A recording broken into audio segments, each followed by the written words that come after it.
Yes. आप थोड़ा सा कर सकते हो ना।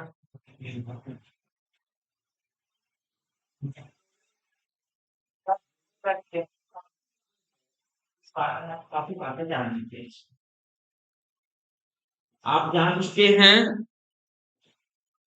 कि भाई माइक्रोब्स को हमने क्या क्या कौन कौन से माइक्रोब्स हमने शामिल किए इसमें। मेनली बैक्टीरिया और फंजाई, कुछ वायरस जो मेजर रोल प्ले करते हैं। आप ये जान चुके हैं कि आपके घरों में जो चीजें इस्तेमाल होती हैं और वहां पर आप माइक्रोब्स का क्या यूज कर पाते हैं, कौन से माइक्रोब्स किस काम को करते हैं, ये जानकारी भी आपको मिल चुकी। इंडस्ट्री में जो मेन प्रोडक्ट हैं आपके बिवेज एंड एंटीबायोटिक्स, उनके निर्माण में भी माइक्रोब्स किस प्रकार से हेल्पफुल हैं, ये भी आपने पढ़ लिया है। एंटीबायोटिक्स के संबंध में आपने और भी कुछ बातें जानी, उनके थोड़ा सा हिस्ट्री के बारे में जाना, कुछ टाइप्स के बारे में जाना, और फेर उनका कितना बड़ा है हमारे जीवन में, ये भी हम पढ़े। आपने ये भी पढ़ा कि विभिन्न प्रकार के कैपिटल्स और एंजाइम्स जो माइक्रोब की सहायता से बन सकते हैं और बनते हैं, और जिनका हम अपनी लाइफ में इस्तेमाल करते हैं। पढ़ा है आपने? हम्म। अच्छा। फ्लोट बस्टर का नाम सुना है? कितने बच्चे हैं? फ्लोट बस्टर किस कौन है? फ्लोट बस्टर का नाम बताओ। Name the clot buster.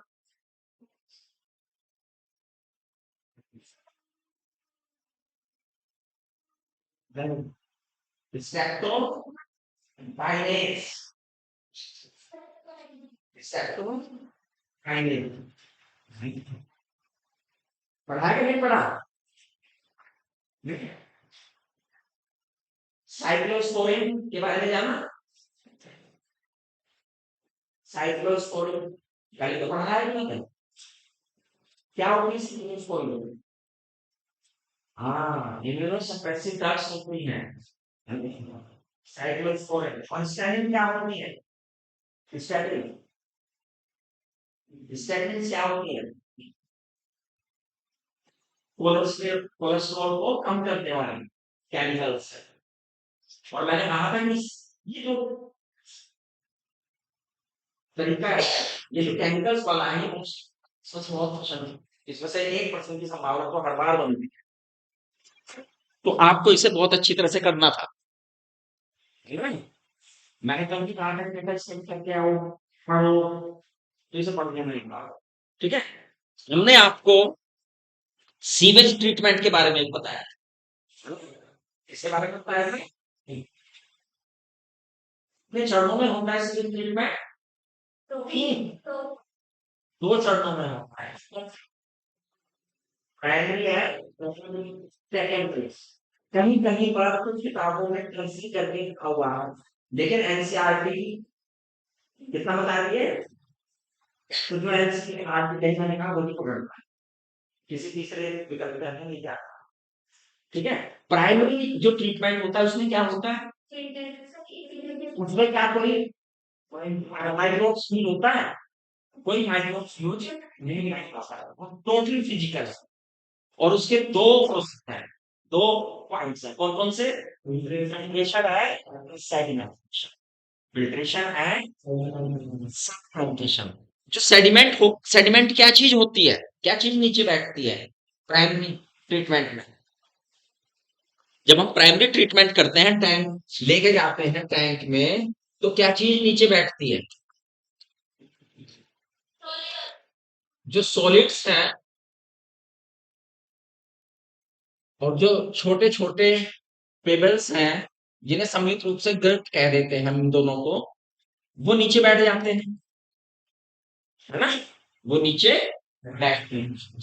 और जो उसके अंदर इम्प्यूरिटीज होती है तो फिल्ट्रेशन में होगी, है? तो फिल्ट्रेशन में दूर होगी।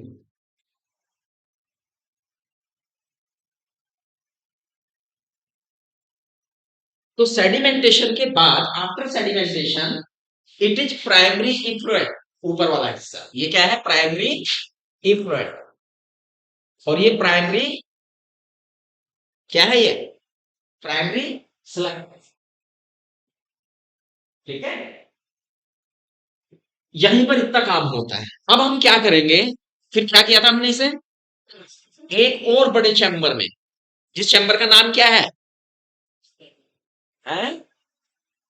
एरिएशन टैंक या एरिएटिव चैम्बर, है ना, इसमें भेज देते हैं। किसे, प्राइमरी इफ्लुएंट को। ये आ गया भैया। अब यहां पर हम क्या दे रहे हैं, मैकेनिकली क्या दे रहे हैं यहां पर, एयर, क्योंकि ये सारा काम एरोबिक जो माइक्रोब्स हैं हमारे, उनकी प्रेजेंस में होगा। ये बात मुझे बताई थी, क्यों बता रहा था? अच्छा, क्या होता है उसमें क्या होता है, एक तो ऑर्गेनिक मैटर्स होते हैं, ऑर्गेनिक कंपाउंड्स होते हैं, और एक माइक्रोब्स होते हैं, जिससे कि हैजार्डस हो जाता है कलेक्टिवली, है ना? तो यहाँ पे क्या कहते हैं कि भैया जो ऑर्गेनिक सब्सटेंस हैं ये,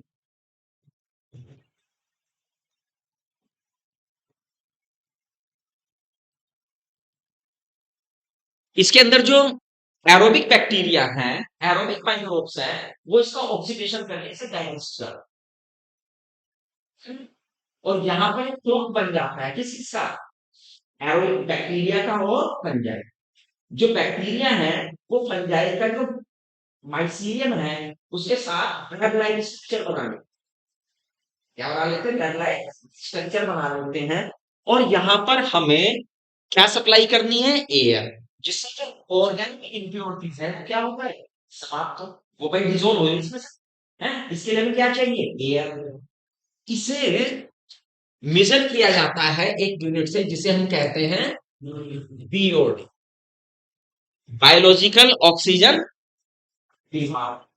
बायोलॉजिकल ऑक्सीजन क्या है, बायोलॉजिकल डिमांड भैया, बायोलॉजिकल ऑक्सीजन डिमांड ये है कि ये 1 लीटर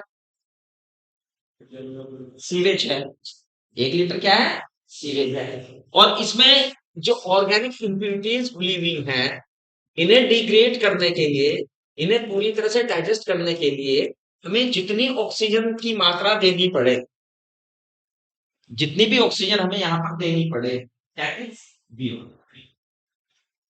अगर ऑर्गेनिक मैटर घटेगा, इम्प्यूरिटीज घटेगी, तो ऑक्सीजन की डिमांड भी घटेगी, बीओडी भी घटेगी। अगर ऑर्गेनिक मैटर्स में ज्यादा है तो हमें ज्यादा ऑक्सीजन देनी पड़ेगी, उसे डिग्रेड करने के लिए। तो बीओडी की जनरेशन है, एक पैमाना है सिमेट्रिक इम्प्यूरिटीज बताने के लिए कि भैया उसमें कितनी इम्प्यूरिटीज है ना। जैसे जैसे बीओडी घटने लगता है तो हमें लग जाता है कि इसकी इम्प्यूरिटीज, जो ऑर्गेनिक इम्प्यूरिटीज हैं, वो क्या हो गई हैं, कम हो गई। क्लियर। अब हम इसे क्या काम करते हैं, हम जैसे घटने लगेगी, अब हम इसे एक और अन्य टैंक में शिफ्ट करेंगे, that is that is settlement tank, that is settlement tank. इसे भेज देंगे भैया, यहाँ क्या होगा,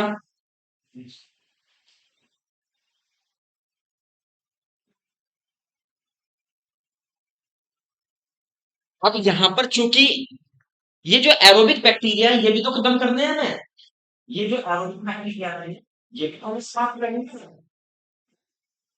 तो इस टैंक में क्या होता है, ये जो फ्लॉक होता है, जो एरिएटेड बैक्टीरिया है, एरोबिक बैक्टीरिया है, वो सेडिमेंट हो जाते हैं, दैट इज एक्टिवेटेड स्लैश, इसे एक्टिवेटेड स्लैश को, ठीक है। अब इस एक्टिवेटेड स्लैश में से क्या करते हैं, क्योंकि भैया इस टैंक में हमें चाहिए, है ना? कहीं को जमाने के लिए जानना चाहिए क्या नहीं चाहिए, तो थोड़े से इस स्लैश को क्या कर देते हैं, वापस एरिएटेड टैंक में भेज देते हैं, और बाकी को क्या कर देते हैं, एक अन्य टैंक में शिफ्ट कर देते हैं जिसमें नॉन एरोबिक अनएरोबिक बैक्टीरिया है, क्योंकि ये मार के खत्म कर, इन्हें मार के खत्म हमें करना है, क्योंकि ऑर्गेनिक तो हम यहाँ साफ कर चुके हैं, इनऑर्गेनिक जो यानी जो बायोलॉजिकल बैक्टीरिया है, ये भी तो नुकसान करेंगे ना जो पहले मौजूद थे। तो इन्हें हम एक अन्य टाइप में भेज देते हैं जहां पर एनारोबिक बैक्टीरिया इनका इंतजार कर रहे हैं, वो इन्हें खा जाए। अब जो एफ्लुएंट बचा वो लेस, हम ये नहीं कहते वो पोल्यूशन फ्री हो गया, क्या है वो लेस पॉल्यूशन, तब हम उसे कहाँ कर देते हैं, डिस्पोज ऑफ कर देते हैं रिवर्स में, पॉन्ड्स में, जो भी आसपास वाटर बॉडी होती है उसके अंदर हम उसे छोड़ देते हैं। ये किया जाता है ट्रीटमेंट प्लांट। क्लियर हो गया ये? इतनी बात से बच्चों को आगे समझ में, इसमें कोई कंफ्यूजन तो नहीं? अच्छा, अब हमारी गंगा और यमुना नदियां जो मुख्य नदियां हैं भारत में, नॉर्थ इंडिया की, वो मैली है। क्या है? किसने किया उसे लाल? हमने किया। जो नदियां कभी हम जल पानी को बहुत शुद्ध बताया जाता था, आज वो हमारे क्रियाकलापों के कारण गंदी हो चुकी है, पॉल्यूटेड हो चुकी है। तो भैया, ministry of environment and forest, ministry of environment and forest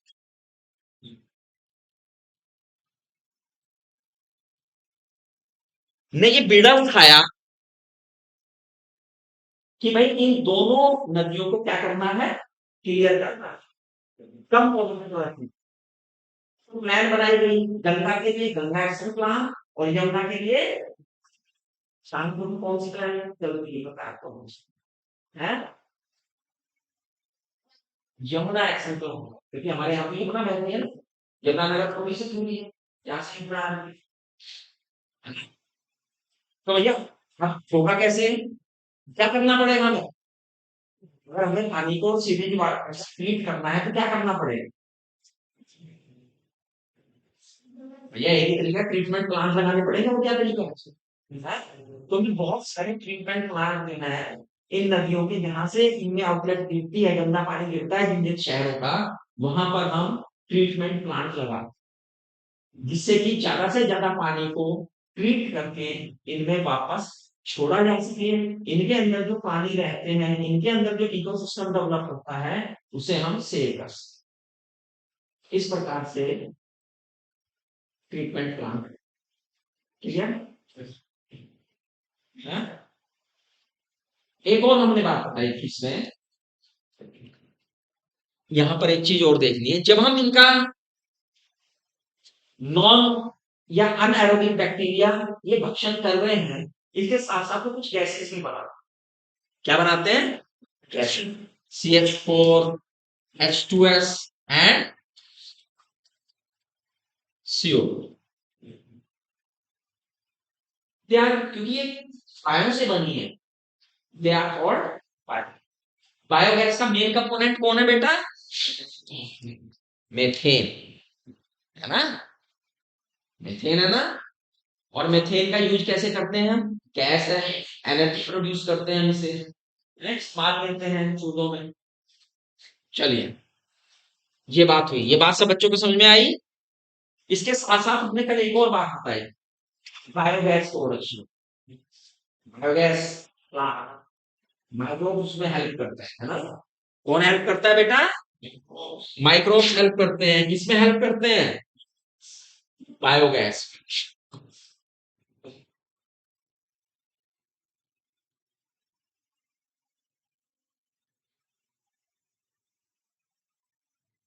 अब जो बायोगैस है, जो ये मीथेन है बेटा, ये होती कैसे प्रोड्यूस? इसे प्रोड्यूस होने के लिए सेल्यूलोज होना जरूरी है। क्या होना जरूरी है? सेल्यूलोज। क्योंकि जब सेल्यूलोज का डिकम्पोजिशन होता है तभी तभी मीथेन होता है। अब सेल्यूलोज कहाँ है? सेल्यूलोज कहाँ है? प्लांट सेल में। सेल्यूलोज कहाँ है? प्लांट सेल में। और इसे मोस्टली कौन खा रहा है? हर्बीवोरस, है ना? रुमिनेंट्स, गाय, भैंस, बकरी, भेड़, ये क्या कहलाते हैं? रूमिनेट्स हैं। क्योंकि इनके स्टमक चैम्बर में एक चैम्बर होता है रूमेन। क्या चैम्बर होता है बेटा? रूमेन। और इस ह्यूमन चैम्बर में ही सेलुलोज को पचाने के लिए नाइट्रोजन बैक्टीरिया है। कौन है? Nitrogen bacteria. ये एनारोबिक। नाइट्रोजन क्या है? एनारोबिक बैक्टीरिया है। इनपे देखो जो पॉइंट बोल रहा हूँ इनपे सवाल है, यही कंफ्यूजिंग पॉइंट है, इसलिए मैं फोकस कर रहा हूँ।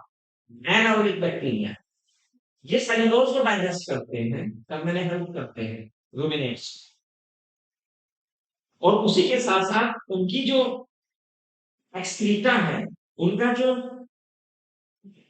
डंग है, उसके साथ भी कुछ हिस्से में वो जमीन पे आ जाते हैं, बाहर आ जाते हैं। अब हमें करना क्या था कि भाई अगर हम देखें कि हमारे जो विलेज में बहुत सारे मवेशी होते हैं, लोग मवेशी पालते हैं, लेकिन उनका जो डंग है उसे ज्यादा लोग उपले बना लेते हैं। आप कहेंगे जब उपले बना के ईंधन में इस्तेमाल हो रहा है तो मीथेन भाई ये ऐसे कर रहे हैं, क्यों करना बताओ, क्यों करना ये काम बताओ। एक गोबर के उपले बनते हैं और गोबर से गैस बना रहे हैं, तो जब उपले भी वही काम कर रहे हैं जो गैस करेगी, तो हम उपले हीरा बना गैस क्यों बनाए?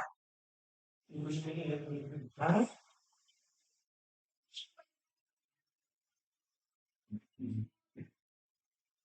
क्योंकि जो डंग है जिस फॉर्म में वो है उसमें जो बर्निंग हो रही है उसमें बहुत से ऐसे पदार्थ हैं जो अनबर्न, अनवांटेड है, अवांछित है, और जब वो बर्न होंगे तो क्या करेंगे? स्मोकी करेंगे। और फ्लेम है वो भी उतना टेम्परेचर नहीं देगी जितना हमें चाहिए। पीली फ्लेम होती है जब, पीली फ्लेम से जलता है नहीं, तो पीली फ्लेम में तो भैया कॉन्टेक्ट बहुत ज्यादा चाहिए। उसका जो ऑक्सीडेशन हो रहा है इनकम्प्लीट ऑक्सीडेशन है। क्या हो रहा है? जरूरत पड़ गई कि भैया ऐसा कुछ इसमें से निकाल रहे हैं, इसमें से भी कुछ निकाल रहे हैं जो ज्यादा से ज्यादा गैस दे, तो हम इसके लिए बायोगैस प्लांट लगा। अब आपकी बुक में एक डायग्राम है, देखो ध्यान से बायोगैस प्लांट है। ध्यान से देखो इस डायग्राम को, ध्यान से देखो, बहुत ध्यान से देखो, सारे नाम पढ़ो दोबारा से। क्या क्या क्या क्या है इसमें नाम पढ़ो शुरू में। नहीं ये चैम्बर का नाम है, डाइजेस्टर से पहले स्लज चैम्बर, जिसमें स्लज तैयार हो रहा है।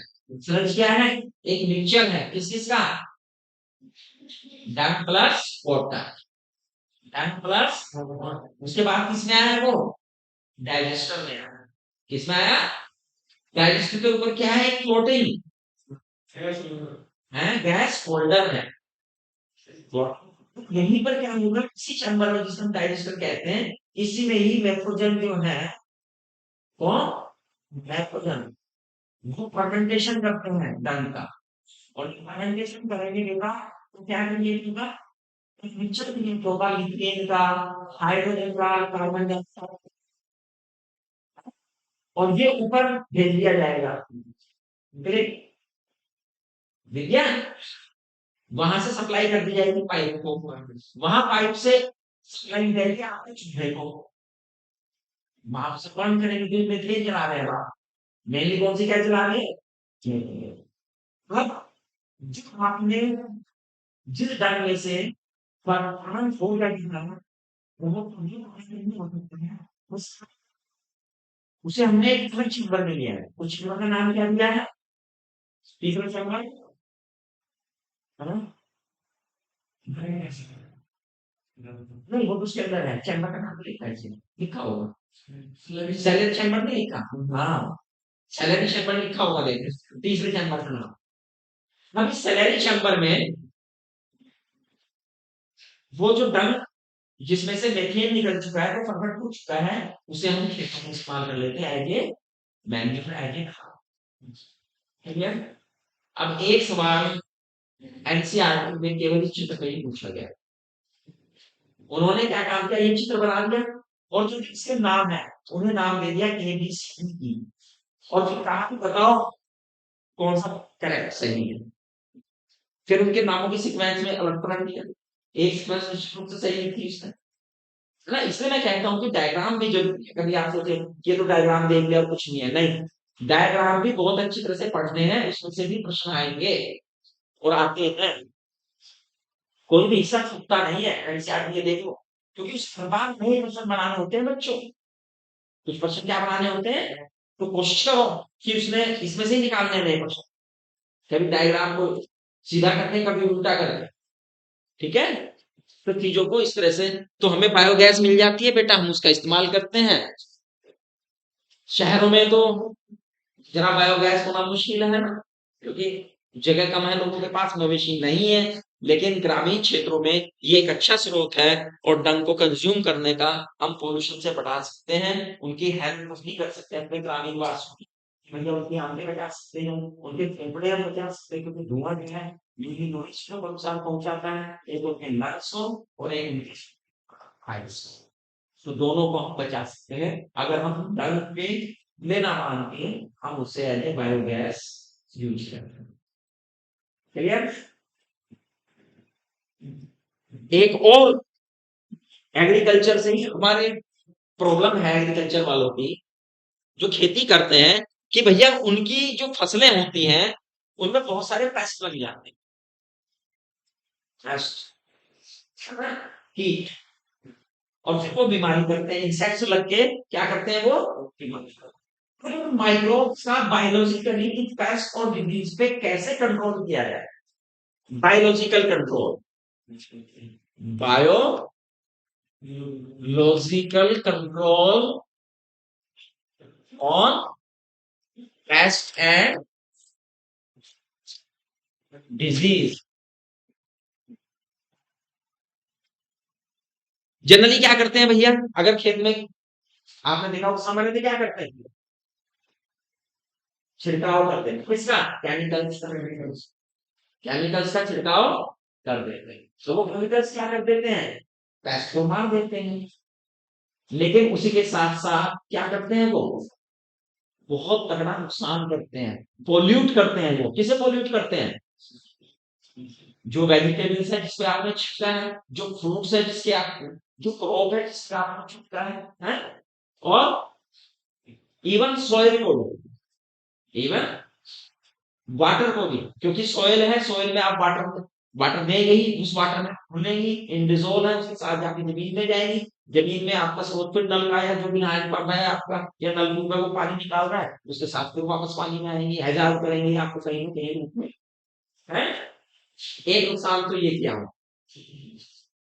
हम वीडीसाइड भी डालते हैं, क्या डालते हैं, वीडीसाइड्स। क्या होते हैं वीडीसाइड, भाई खरपतवार भी तो हो जाती है खेतों में, तो आजकल किसान मेहनत नहीं करते वीडीसाइड को कंट्रोल करने के लिए, क्या करते हैं उसके लिए इसे भी समाप्त करो, तो वो भी क्या करता है बेटा, सोइल को पॉल्यूट करता है। तो एक तो ये पोल्यूशन, और भी हमारी हेल्थ के लिए हैजार्ड है, तो इसके लिए क्या जरूरत है, क्या करना चाहिए भैया, बायोलॉजिकल कंट्रोल होना चाहिए। क्या होना चाहिए, बस आप इस तरह से करें कि कुछ हार्म लेस, जो हमें नुकसान ना दे, ऐसी कुछ चीजों का इस्तेमाल करें। और उसमें इस्तेमाल किया गया कि भैया ठीक है, फिर आई ऑर्गेनिक कल्टीवेशन करें, क्या करें, ऑर्गेनिक फार्मिंग करें। और जो ऑर्गेनिक फार्मर्स हैं वो बहुत अच्छी तरह से जानते हैं, और उन्हें जानना चाहिए कि भैया जो उनके खेत की बायोडायवर्सिटी है, जहां उनका खेती मौजूद है, उसमें जो बायोडायवर्सिटी है, बायोडायवर्सिटी विभिन्न प्रकार के जीव जंतु जो उनके खेत में मौजूद हैं, उनमें से कौन से अच्छे हैं और कौन से बुरे हैं। सारे तो बुरे नहीं होंगे ना, कुछ अच्छे भी होंगे और कुछ लाभदायक भी होंगे। भाई तीन तरह के होंगे, एक वो होंगे जो नुकसान पहुंचाएंगे, एक वो होंगे जो ना नुकसान पहुंचाएंगे ना फायदा पहुंचाएंगे, लेकिन एक वो भी है जो फायदा पहुंचाएगा। और अगर हमने पेस्टिसाइड इस्तेमाल कर लिया, केमिकल इस्तेमाल कर लिया, तो वो तो भाई डिस्टिंग्विश नहीं करेगा, वो विभेद तो नहीं करेगा कौन सा लाभदायक है, कौन सा हानिकारक है, कौन सा दोष मर गया, तो सबको मार देगा। तो उसमें जो दोषी है वो भी मरे, जो निर्दोष है वो भी मरे, और जो लाभदायक है वो भी मरे। और जब किसी इकोसिस्टम में से कोई जीव पैदा होता है ना, तो उस जीव वह उसका इकोसिस्टम बैलेंस बिगड़ जाता है, वो कहीं ना कहीं किसी कारण से है, तो ये बात अच्छी तरह से जानता है ऑर्गेनिक फार्मर कि भैया हम इन्हें कंप्लीटली इरेडिकेट नहीं कर सकते। कोई भी पेस्ट है उसे कंप्लीटली इरेडिकेट नहीं किया जा सकता, पूरी तरह से निकाला नहीं जा। फिर क्या किया जा सकता है? कंट्रोल किया जा सकता है, उसकी मात्रा को सीमित किया जा सकता है, उनकी संख्याओं को सीमित किया जा सकता है, जिससे कि नुकसान ना हो। अच्छा, अगर उन्होंने इरेडिकेट कर दिया जो हानिकारक है तो क्या होगा?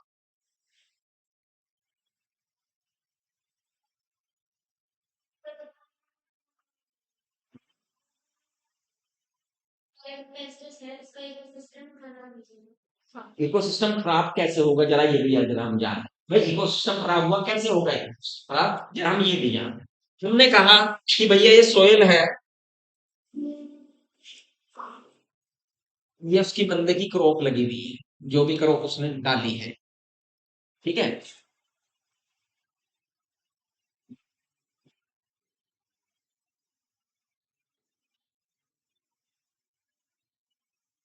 और इस पे इंसेक्ट्स लगे हुए हैं। आ जाओ जल्दी से आओ। इस पे क्या है? इंसेक्ट। सो भैया ये मान लिया ये पेस्ट है। पेस्ट का मतलब आना, ठीक है। ये जो राउंड है, ये मान लीजिएगा ये सामान्य इंसेक्ट है। जब हानि कर रहे हैं ना, और ये वो है जो लाभदायक, यानी कि बेनिफिशियल इंसेक्ट। ठीक। बेनिफिशियल क्यों है ये? क्योंकि ये इनके प्रीडेटर्स हैं, इन्हें खाते हैं। बेनिफिशियल इसलिए है क्योंकि ये जो पेस्ट है इन्हें खाते हैं, उन पे। और अगर हमने केमिकल को छिड़का, तो केमिकल को छिड़कने में तो भैया ये भी मरा, ये भी मरा, और ये भी मरा। जब ये मर गए, लाभदायक, क्योंकि संख्या मैंने बताया इनकी ज्यादा है, और वो कम थे वो भी मर गए, तो होगा ये कि जो हानिकारक है उनकी संख्या बहुत तेजी से बढ़ जाएगी, क्योंकि उनके खाने वाले खत्म हो गए। जो तो खाने वाले खत्म हो गए, है ना? जंगल में से, जंगल में से यदि सांप मार दो खेत में से, कितना नुकसान है? क्या फसल बचेगी? क्यों? चूहे बढ़ जाएंगे। सांप मारोगे तो क्या बढ़ जाएंगे? चूहों पे कोई कंट्रोल नहीं रहेगी, और चूहे बढ़े तो वो खाएंगे आपका फसल को, तो वही लोग से वही लोग यहाँ पर तो इस पेस्ट बढ़ जाएंगे, और ये पेस्ट बढ़ जाएंगे तो कई गुना हमला वो बढ़ा देंगे आप। तो इसलिए जो ऑर्गेनिक फार्मर है वो कोशिश करता है कि भैया जो नेचुरल प्रेडेटर्स हैं, जो बायोलॉजिकल प्रेडेटर्स हैं पेस्ट के, उनको बढ़ाया जाए। उसे पता होना चाहिए कि भैया ये कौन कौन है, जो जितना भी फ्लोरा और फ्यूना है, एनिमल्स और क्रॉप हेल्थ के क्षेत्र की, उसे पता होना चाहिए एक किसान को। और जो तजर्बेकार किसान है वो जानते हैं।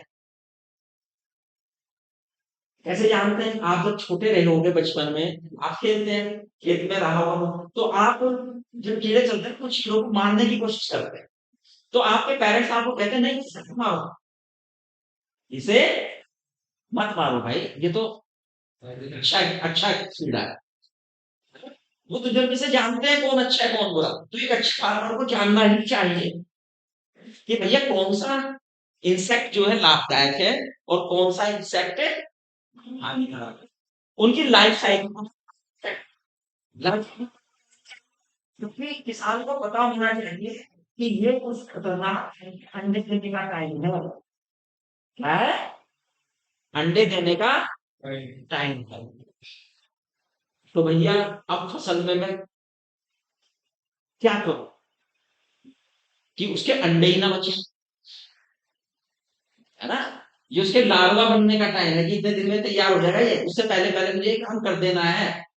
पानी कम है वो छील के निकाल देंगे, खरपतवार निकाल के उसे आग लगा देनी है, उसके दिन पे अंडे देगा वो सूखेंगे, उन पत्तों को निकाल लेना है, नहीं, और निकाल के क्या कर देनी है, के हवाले कर देना।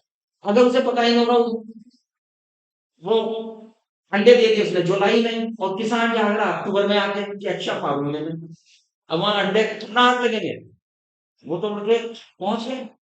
फिर से लाइफ साइकिल का पता होगा, शिवालू का भी रोल, शिवालू को क्यों पता होना चाहिए, क्योंकि उसे ये पता होना चाहिए अगर अच्छे वालों का टाइम चल रहा है तो कितना निकाल, है ना, ये अपना ये एक्शन ना लूं मैं। तो इसलिए मैंने कहा है, एक किसान को ये बात, ये लाइफ साइकिल उनके पता होनी चाहिए, और जब उसे पता हो गए तो वो अपने काम को बहुत बखूबी करेगा। क्लियर। अब आप देखें, एक इंसान आपने बहुत,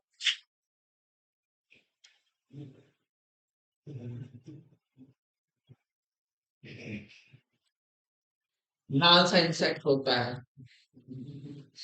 बनाते भी हैं बच्चे, बताओ क्या नाम है इसका, लेडी बग, लेडी बग और ड्रैगन फ्लाई, तो नाम सुना है आपने, ड्रैगन फ्लाई की सुनिए कि नहीं, वो जिसे तुम हेलीकॉप्टर कहते हो, उड़ता है ना, ये दोनों लाभदायक इंसेक्ट, क्या है दोनों,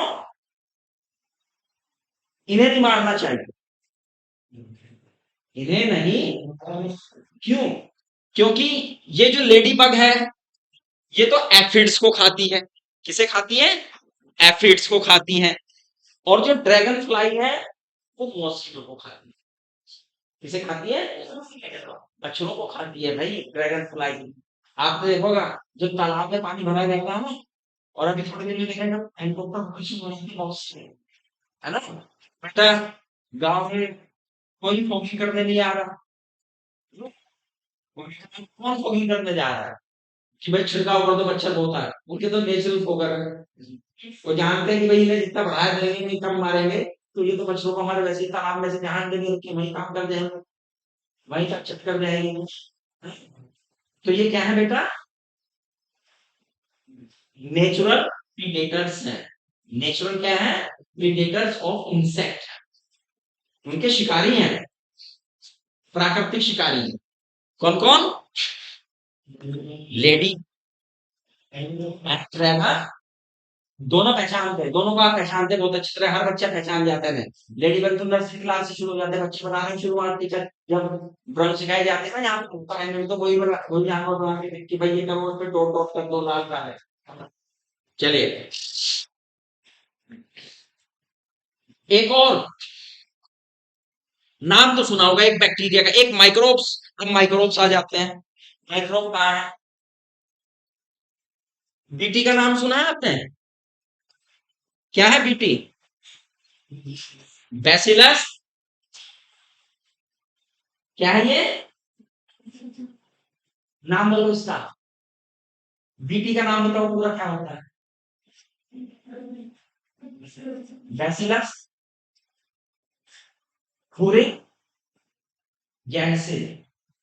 बैसिलस थूरिंजेन्सिस, ठीक है ना, ये बैक्टीरिया है ना बैक्टीरिया, क्या काम करता है ये बहुत हेल्पफुल, ये बहुत हेल्पफुल है इंसेक्ट्स को, उन इंसेक्ट्स को, बल्कि जो जैसे बटरफ्लाई होते हैं, बटरफ्लाई जिनके कैटरपिलर होते हैं जो पत्तियों को खाते हैं, उन्हें कंट्रोल करने, इसका पाउडर मिलता है, पानी में खोलते हैं और छिड़काव कर दो, किस फसल पे, बटरफ्लाई लगी हुई है ना, तो क्या होगा, लार्वा खाएगा उसे, खाएगा ना, क्या होगा फरहान के खा के, ये तो मैं बता चुका हूँ, क्या काम करेगा ये मिट्टी, उनकी कट में जाएगा, मिल कट में जाएगा, और वहां खाने मीडिया मिलेगा उससे, और वहां पर जो उसकी इंटेस्टिनल वॉल है, उसमें वो छोटे छोटे छेद कर देगा, रप्चर कर देगा, और रप्चर करते ही लार्वा क्या हो जाएगा बेटा, मर जाएगा, लार्वा क्या होगा, मर जाएगा, है, हमने कुछ नहीं किया, कोई केमिकल नहीं छिड़काव किया, केवल हमने बीटी, बैसिलस थ्रिंजेंसिस को छिड़का, ले भाई, आप क्या काम,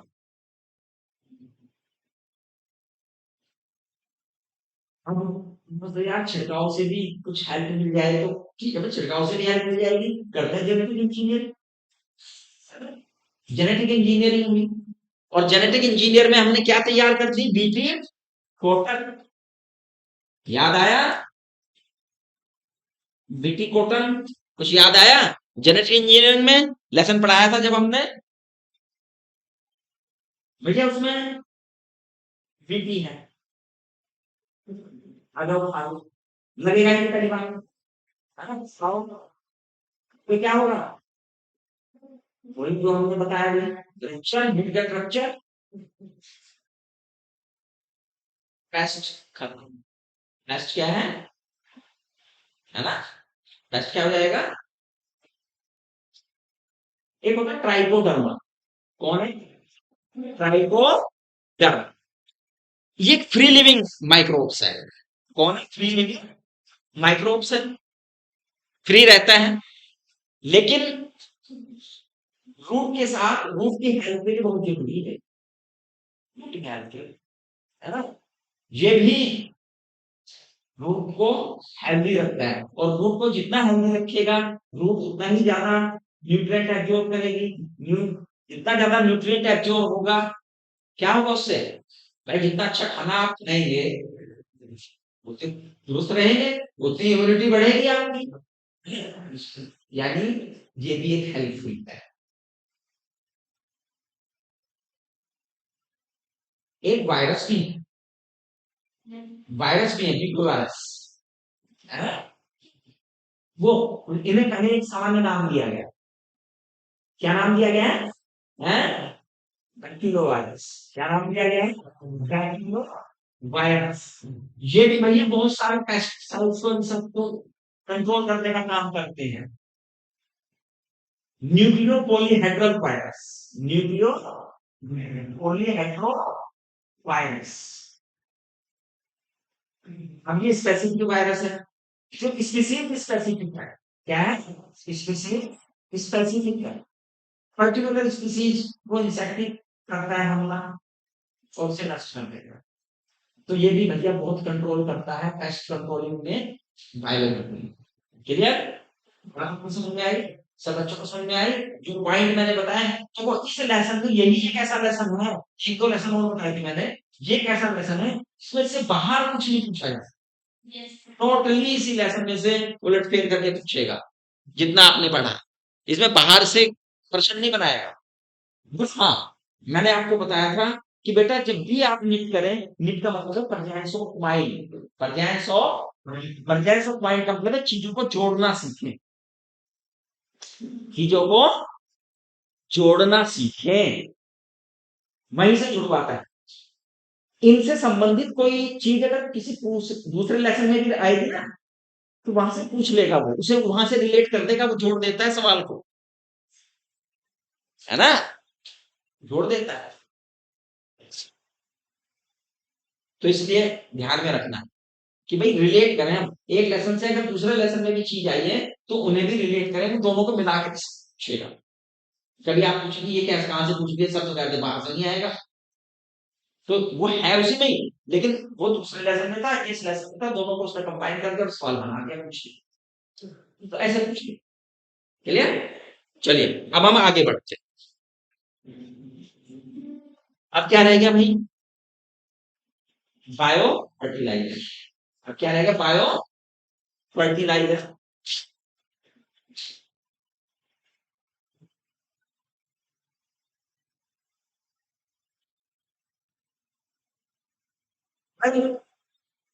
हमारी पॉपुलेशन बढ़ रही है, बढ़ रही है, पॉपुलेशन बढ़ रही है, तो हमें क्या चाहिए?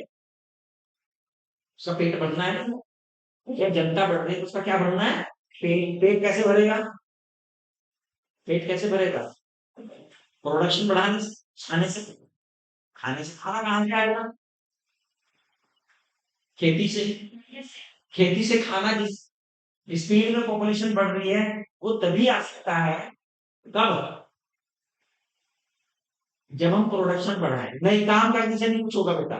देखो, यही गलतफहमी दूर कर दो, ये भी लोगों को गलतफहमी है कि खेत में काम करने से प्रोडक्शन बढ़ता है और इसी पानी के साथ कुछ होगी। उसी मिट्टी को खोद रहे हैं बार बार, उसी बीज को बो रहे हैं, वही सब चीजें हैं, प्रोडक्शन बढ़ नहीं रही है और घट रही है। अब खेत में काम करने वाले बढ़ाए जा रहे हैं। तो भाई हम हमारे पास एक ग्रीन इवोल्यूशन आपने पढ़ी थी, किसने दी थी? The father of green evolution, M S Swaminathan. Very good, याद रखो, है ना? हाँ।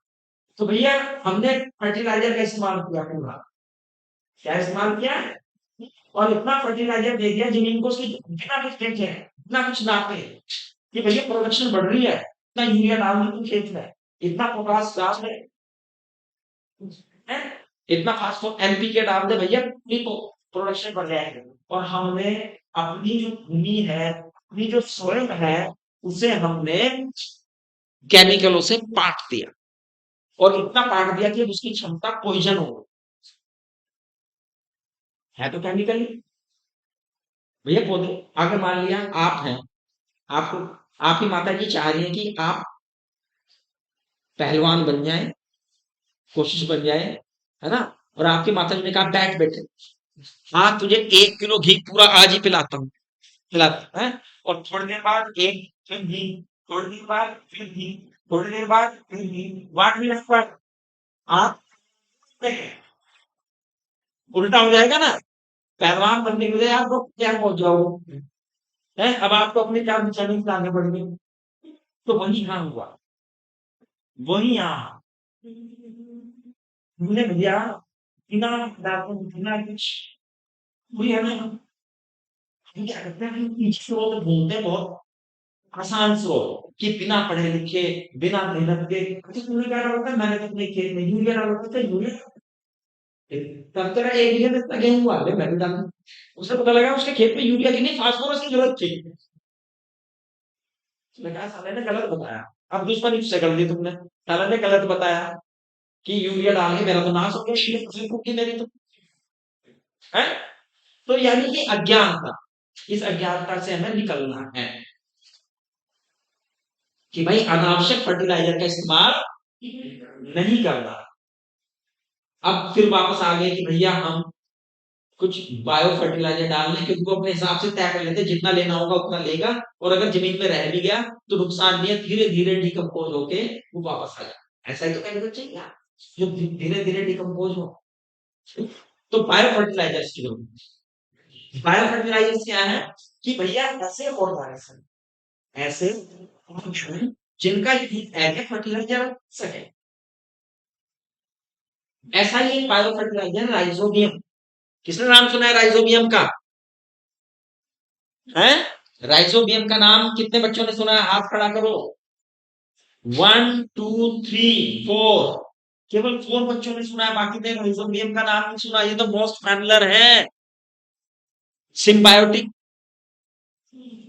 बैक्टीरिया है, जो पल्सिस हैं, दलहन परिवार है, उनकी जो जड़ें होती हैं, उनमें जो कांटे होती हैं, उनमें कौन रहता है, राइजोबियम रहता है बेटा। कौन रहता है, राइजोबियम रहता है। वो क्या करता है राइजोबियम, ये सिम्बायोटिक बैक्टीरिया, सहजीवी जीवाणु। कैसा जीवाणु है, साझे का जीवन जिएगा भाई, साथ साथ जिएंगे, तू मुझे बेनिफिट कर, मैं तुझे बेनिफिट करूंगा। क्या करेगा वो बेनिफिट, राइजोबियम क्या करता है, ये फिक्सेशन करता है एटमॉस्फेरिक नाइट्रोजन। किसका फिक्सेशन करता है, देखो वायुमंडल में नाइट्रोजन है आपके वायुमंडल में नाइट्रोजन कितने परसेंट है, 78% है ना? और ऑक्सीजन कितने परसेंट है, ऑक्सीजन कितने परसेंट है, 20.8। आप 21% लिख देते हैं किताबों में, हमारा उसके किसके करीब आ गया थे, तो 21% लिख देते हैं। अब ये 78% नाइट्रोजन जीवधारियों के लिए बेकार, कब तक, जब तक कि हम इसे उस फॉर्म में ना ले आए कि इसे कंज्यूम कर सके। इसे इस्तेमाल कर, है ना। जब तक इस्तेमाल में नहीं आ रहा तब तक तो ये बेकार है, कोई फायदा नहीं है उसका। उसे इस लायक तो बनाए कि वो हम उसे कंज्यूम करने के लायक हो जाए। तो क्या करें, क्या है कंज्यूम करने लायक? बेटा हम जो प्लांट्स हैं, जो नाइट्रोजन को है नाइट्रेट के रूप में लेते हैं, मोस्टली किस रूप में लेते हैं, नाइट्रेट के रूप में लेते हैं। तो भैया ये जो राइजोबियम है, ये जो एटमॉस्फेरिक नाइट्रोजन है उसे नाइट्रेट कंपाउंड में कन्वर्ट करने का काम करता है। इसी को हम कहते हैं नाइट्रोजन फिक्सेशन। इसे क्या कहते हैं? और उस नाइट्रेट को ही प्लांट्स कहते हैं। नाइट्रोजन क्यों जरूरी है? हाँ? क्यों जरूरी है नाइट्रोजन? किसी खाद के लिए जरूरी है, पौधों के लिए जरूरी, क्यों जरूरी है नाइट्रोजन? बताओ। प्रोटीन के निर्माण के लिए। प्रोटीन किसका बना है? अमीनो एसिड का। अमीनो एसिड के बना है। और एनर्जी के लिए प्रोटीन प्लांट को यहीं से मिलेगी, वो सोइल के अंदर जो नाइट्रोजन, अगर सोइल में नाइट्रोजन को पैदा करने वाला कोई होना चाहिए। तो ये जो राइजोबियम है, ये एक सिम्बायोटिक कैसे बैक्टीरिया है बेटा? सेम, जानते हैं ना सिम्बायोटिक क्या होते हैं? क्या होते हैं सिम्बायोटिक? क्या होते हैं बेटा? जो साझे का जीवन व्यतीत करते हैं, बदले में नाइट्रेट, बदले में रहना, सुरक्षा। कि तुम्हें जब तक हम है, कोई आदमी को हाथ में रखेगा, लगा देगा, लगाएगा, लगाएगा नहीं ना? क्यों नहीं लगाएगा आदमी आदमी? वो उसकी जरूरी है। बढ़िया है। तो मान लिया आपके मटर का पौधा लगा हुआ है, क्या है, और ये मटर के पौधे की जड़ें हैं, और इनमें ये गांठें हैं। ये काट के दिखाए ना, काटेगा तो क्या होगा, पौधा सूख जाएगा, हाँ। लेकिन उनमें राइजोबियम है, वो वायुमंडल की नाइट्रोजन को नाइट्रेट में फिक्स कर रहे हैं। नाइट्रेट को फिक्स करके यहाँ पर मोटी मोटी मटर दे रहे हैं। ये किसान भी खुश, बहुत सारी मटर मिली है।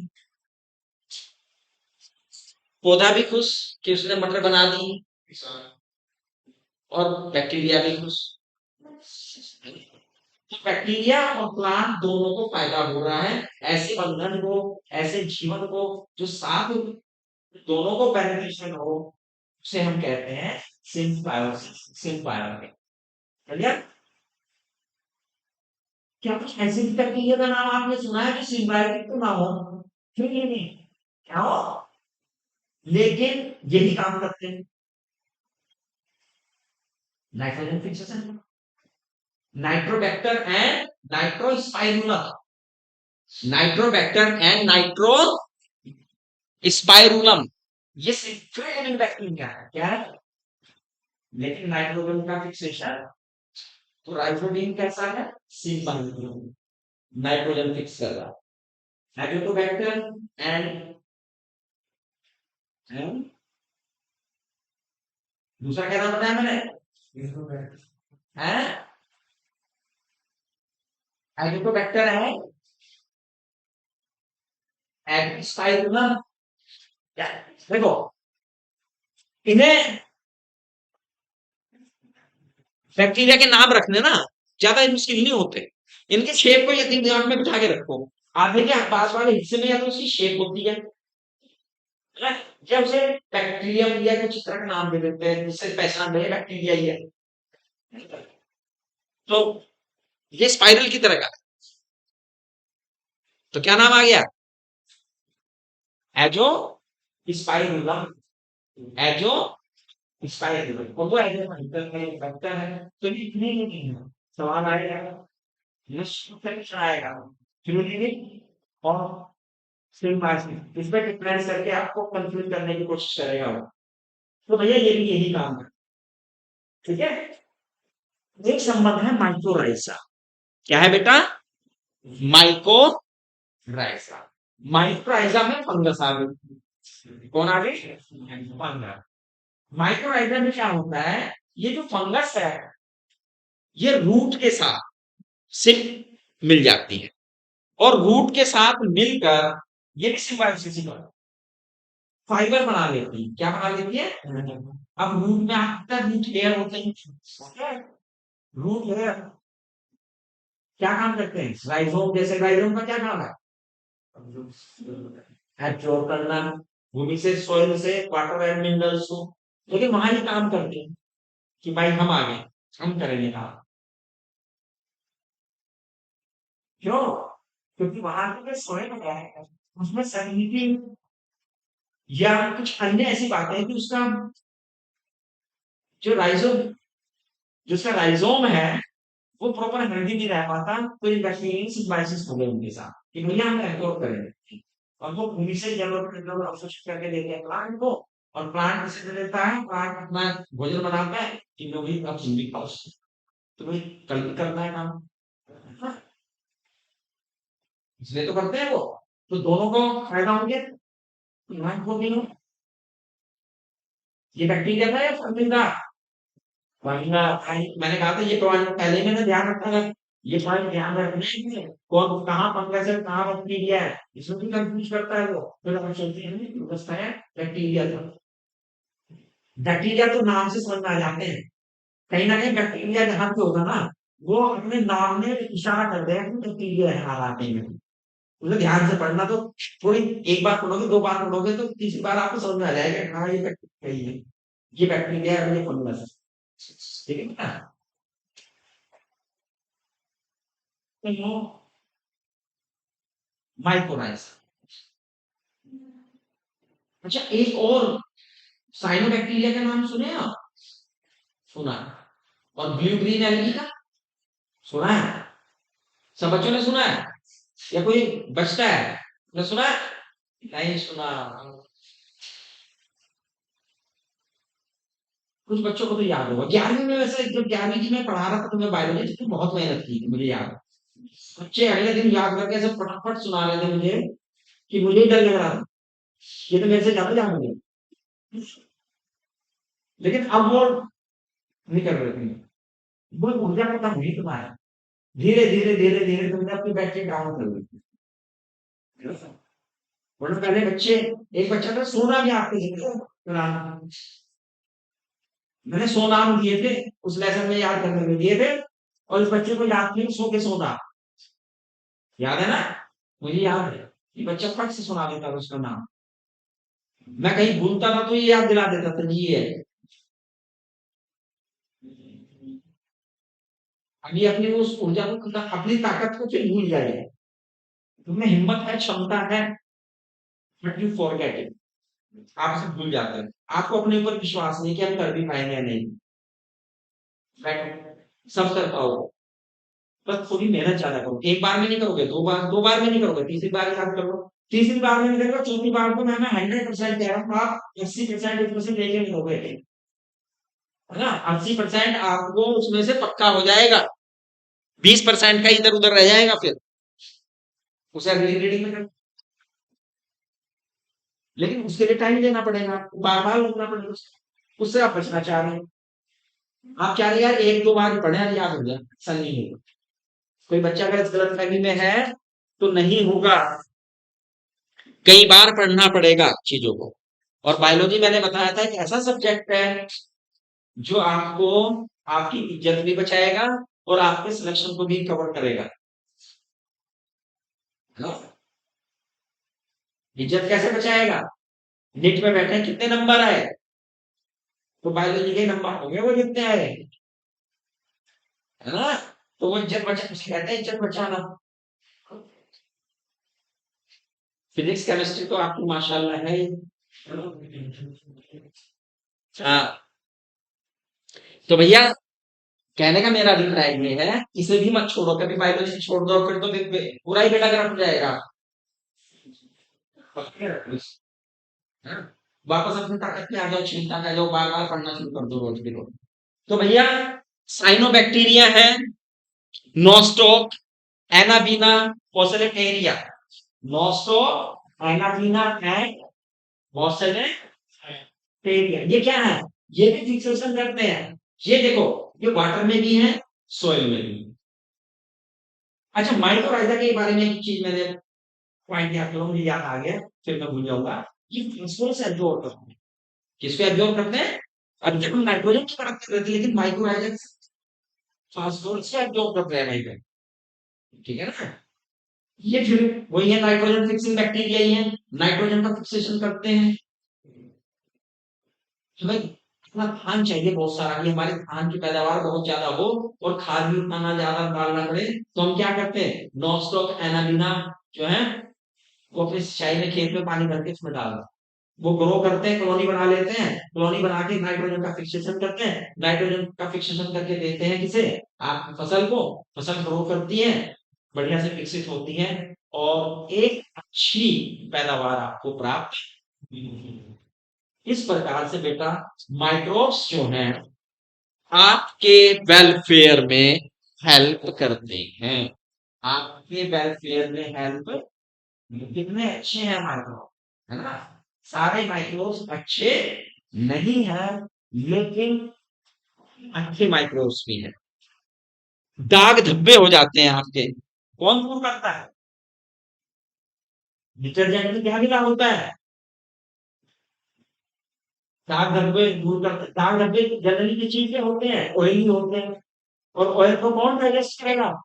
लाइपेज। देखो, मैंने आपको लिंक करना सिखाया था चीजों को, कि भाई जब डायरेक्ट याद ना हो तो लिंक करके याद करना शुरू करो। दाग धब्बे से सबने याद किया था कि ऑयली होते हैं। अच्छा, ऑयल है, ऑयल को कौन डाइजेस्ट करता है? ऑयल की डाइजेस्ट लाइपेज करता है। तो मैंने कहा लिंक करके याद करने को, डायरेक्ट अगर याद ना आए तो उस पॉइंट पे ही सोचा करो कि दे रखा है, वहीं से तुम निकलेगा कुछ क्वेश्चन में ना। तो उससे ही पॉइंट पता लग जाता है कि भाई क्या मसला है, कहाँ में जाना है। तो दाग धब्बे कौन दूर कर रहा है? लाइट। जो हम फ्रूट जूस पीते हैं बाजार से फ्रूट जूस पीते हैं ना, उसमें रेशे तो नहीं होते। आपने फ्रूट्स का किया है जूस, बना का जूस किया है, आपने गिलास में डाला, उन्नीस तरह का जूस आपने घर निकाला, अच्छा दिखता है? क्या अंदर दिखता है? घर पे जो निकाला उसमें तो फाइबर फाइबर है, रेसे रेसे हैं, गूदा गूदा है, और प्रयास होता है लेकिन ऐसा पानी, ऐसा पानी। क्यों है ऐसा? क्या हो गया? बताओ, कौन होता है? हाँ, कंजरवेटिव डालते हैं इसमें लोग, कंजरवेटिव से फाइबर जाते हैं, कंजरवेटिव से फाइबर जाते हैं। हाँ, पहले मैं बताऊं मुझे फाइबर है किस चीज के। ये फाइबर भैया पैक्टिन के हैं और प्रोटीन के हैं। पैक्टिन के हैं और प्रोटीन के हैं। पैक्टिन को डाइजेस्ट करेगा पैक्टिनेज, और प्रोटीन को डाइजेस्ट करेगा प्रोटीनेज। तो पैक्टिनेज प्रोटीन से ट्रीट करते हैं उसे, फ्रूट जूस को। हालांकि वो लिख देते हैं, बाजार से जो आप लाते हैं टॉप्स का लाते हैं ना 1 लीटर का, लाते हैं, कितना होता है इसमें जूस? वो लिख देते हैं 25% है इसमें जूस, बाकी शुगर है। इसका मतलब, इसका मतलब ये है कि भैया ये जो गिलास भरे बैठे हो ना जूस का, 1 2 3 कितने से कर दिया मैंने? 4। इतना ही जूस है, बाकी तो पानी और घर पे अगर आपने निकाला है, भले ही इतना निकाला हो, इस भरे हुए गिलास से इसकी वैल्यू ज्यादा है ना? क्योंकि इसमें आप देखते हैं कम से कम इतना तो जूस है, इसमें तो इतना ही जूस निकला, बाकी तो पानी है। इसे भी कर लो ऐसा ही, इसमें मिला लो चीनी का शरबत, घोल दो, है ना? घर पे निकालोगे तो नहीं होती ये कहानी, लेकिन बाजार में चीनी जाओगे फिर जूस कहोगे मौसमी जूस मिला, तो वो यही काम करेगा। फिर बर्फ मिलाएगा और चीनी का सिरप मिलाएगा और जूस मिला के पूरा घर, पहले तो गिलास ही ऐसे रखेगा, कैसे? ये उसका गिलास है बाहर से देखने, और अंदर से देखने पे पता लगा कितना दिया है इसमें, पूरी भी अंदर, है ना? तो फिर क्या करते हैं, 40% में को ऐसे ही कम कर दूं। अब 40% में वो चाहेगा कि यार जूस तो इतना ही दूं, अब इसे बर्फ से भर दूं, और फिर शुगर सिरप भी डाल देता है। पानी तो डायरेक्ट डालता है, वो बर्फ डाल देता है, बर्फ भी पिघल के पानी बन रहा है ना। तो भाई protease and pectinase, protease and pectinase उन फाइबर्स को क्या कर देते हैं, कंज्यूम करते हैं, है ना, डिजोल्व करना। क्लियर, समझ में आया? मैंने कहा था ये वही हिस्सा है जिसमें से सबसे ज्यादा सवाल होंगे, है ना। एसिटिक एसिड कौन बनाता है? एसिडोबैक्टर एसिडी फंगस है या बैक्टीरिया है ये? है ये बैक्टीरिया। सिट्रिक एसिड कौन बनाता है? एस्परजिलस, ये बैक्टीरिया फंगाई है। ब्यूटाइलिक एसिड कौन बनाता है? हाँ हाँ, क्लोस्ट्रीडियम बनाता है। ये बैक्टीरिया है या फंगाई है? बैक्टीरिया है। एसिटिक एसिड हो गया। लैक्टिक एसिड कौन बनाता है? लैक्टो बैक्टीरिया है या फंजाई है? बैक्टीरिया है। स्टेफाइलोकोकस कौन है? स्टेफाइलोकोकस पर किसने काम किया? स्टेफाइलोकोकस पर किसने काम किया? Name the scientist who work on staphylococcus. Alexander Fleming. मैंने कहा नहीं घुमा के पूछेगा, पढ़ रखा है सबने। अलेक्जेंडर फ्लेमिंग काम कर रहा था किसके ऊपर? किसके ऊपर काम कर रहा था? बैक्टीरिया के ऊपर। बैक्टीरिया को कल्चर करना। कौन सा बैक्टीरिया था? स्टेफाइलोकोकस। कोकस एक ही चीज है, सिंगुलर और प्लूरल का फर्क है। एक है या बहुवचन। टूथ टीथ, है ना, होता ना, टूथ टीथ बहुत सारे, टूथ अकेला। यही सिंगुलर प्लूरल का ही अंतर है, कोकस और कोकाइन। ठीक है, किसने काम किया? ये बैक्टीरिया था। अच्छा, स्टेफाइलोकोकस बैक्टीरिया है कि फंगस है? बैक्टीरिया है। पेनिसिलियम निग्रम बैक्टीरिया के फंजाई है? हाँ हाँ, फंजाई है। एस्परजिलस निग्रम क्या है? फंजाई है।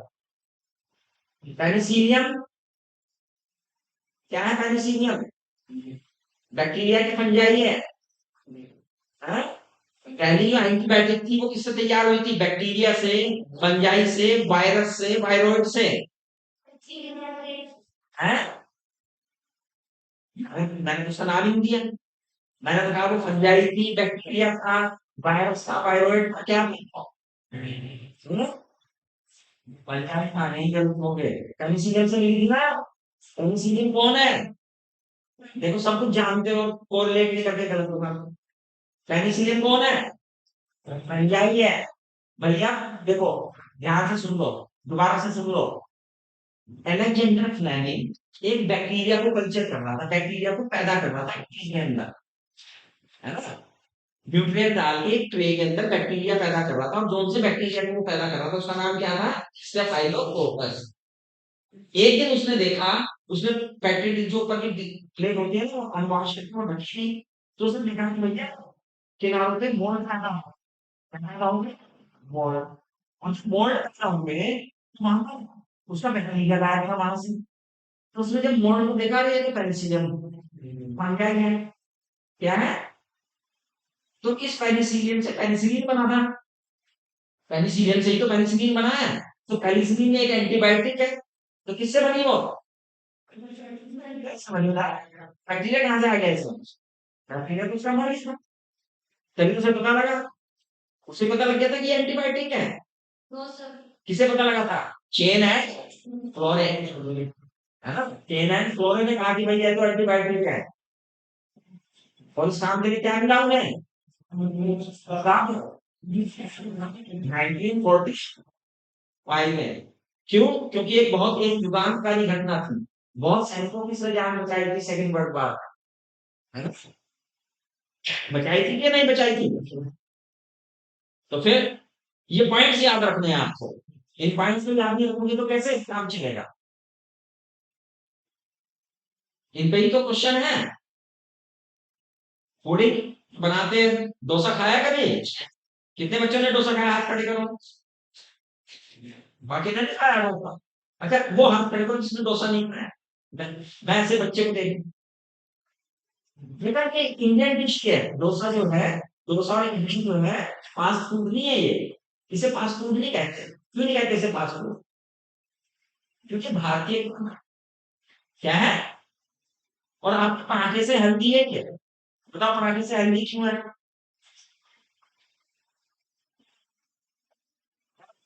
और जब इसमें आपने घर पे आलू का पराठा पराठे नहीं, गेहूं का आटा है, उसके अंदर आलू की टिक्की है और दोनों तरफ बहुत सारा घी लगा देती है। और बेटा आजकल पढ़ रहा है, चल तुमसे खरीद के रखे हो ऊपर देते है ना। लेखा बेटा तू पढ़ रहा है आजकल। लेकिन अगर आप देखेंगे डोसा, डोसा में क्या है, चावल का आटा और कितना सा तेल डालता है, मुझे बनाता है ना के बराबर। वो तो बिना तेल के ही पका देता है मुश्किल से। हल्का सा चिकना करता है, वो चिपके ना। इसके अंदर वही आलू का बैटर डाला, इसे बंद किया, रोल किया, आपका डोसा तैयार। तो कौन ज्यादा हेल्दी हुआ?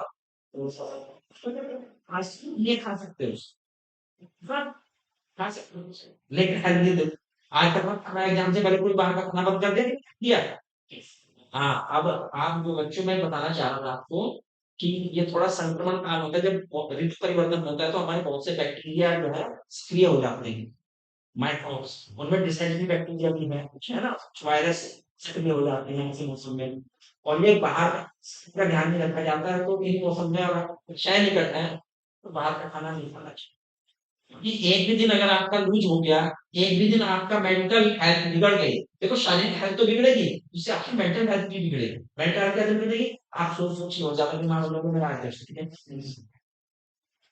ना। खुद से बचिए। तो बेटा ये एक हेल्दी फूड है, डोसा खाएगा बच्चों ने, बात नहीं खाए। डोसे का जो डो है, जो बनता है बैटर, उसे भी फर्मेंट किया जाता है। किससे फर्मेंट किया जाता है? फंजाई से, बैक्टीरिया से? बैक्टीरिया से बन, है ना। ब्रेड खाइए, है, सब कुछ ब्रेड खाते हैं, बन भी खाते हैं, उसी डो को भी फर्मेंट किया जाता है। किससे फर्मेंट किया जाता है? बैक्टीरिया से, फंजाई से। इसलिए फंजाई, इसलिए क्या है, फंजाई ही है।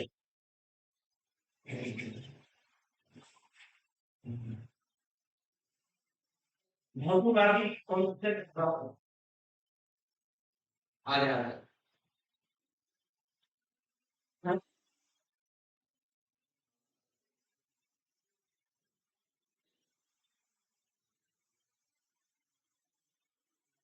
ठीक है, तो भैया ये बन जाएगी, इसके बन जाएंगे टाइप ऑफ वर्ड। ये कौन सा इसका है? नाम बताओ इसका। सैक्रोमाइसिस। और पूरा नाम किसको याद है? हाँ, वेरी गुड। ये लड़का नाम याद करने में थी, माइंड तेज है ना, याद करता। कुछ बच्चों को ना और भी याद था। एक बच्चे को पहले नहीं बता देते थे उसका नाम, खुद ही बता दे शायद। Very good. चलिए, बेवरेज भी बनते हैं, अल्कोहल ड्रिंक्स है, वाइन है ना, बियर है। वाइन और बियर को कौन बनाता है? फर्मेंटेशन से बनती है ये। कौन माइक्रोब सेल करता है इसमें? ये कौन सा? सैक्रोमाइसिस। यहाँ पे भी सैक्रोमाइसिस ही है, यही सैक्रोमाइसिस है। और इसी से बनती है कौन? इससे क्या बनती है?